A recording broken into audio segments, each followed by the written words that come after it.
আসসালামু আলাইকুম সবাইকে। আপনারা সবাই কেমন আছেন? আশা করি ভালো আছেন। তো আজকে মাত্র ২ টি উপকরণেই তৈরি হবে মজাদার রসমালাই। এই রসমালাইটা খেতে কিন্তু দারুণ। তো রসমালাই তৈরি করার জন্য আমি এখানে নিয়েছি একটা ডিম। ডিমে সামান্য লবণ দিয়ে এটা ফেটিয়ে নেব।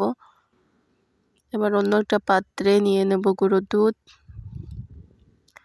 আমি এখানে ২ টি গুঁড়ো দুধের প্যাকেট নিয়েছি।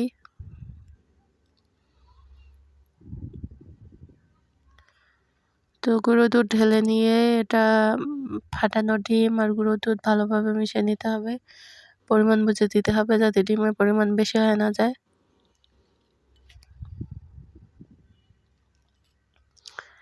তো পরিমাণ মতো ফেটানো ডিম দিয়ে আমি একটা ডো তৈরি করে নেব।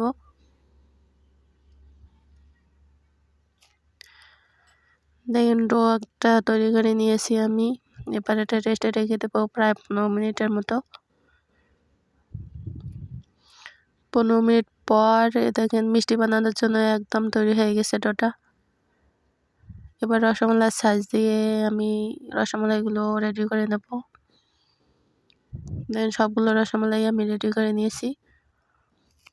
এবার কড়াইতে প্যান বসিয়ে দিয়ে আমি এখানে 1/2 লিটার পরিমাণ দুধ নিয়ে নেব। দুধটা কিছুক্ষণ জাল করে নিয়ে আমি এখানে দিয়ে দেবো সাদা এলাচ, পরিমাণ মতো চিনি,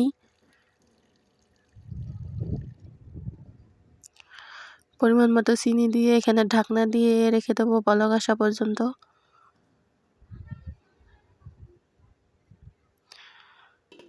তো বলক আসলে আমি ঢাকনাটা উঠিয়ে এখানে দিয়ে দেবো মিষ্টিগুলো।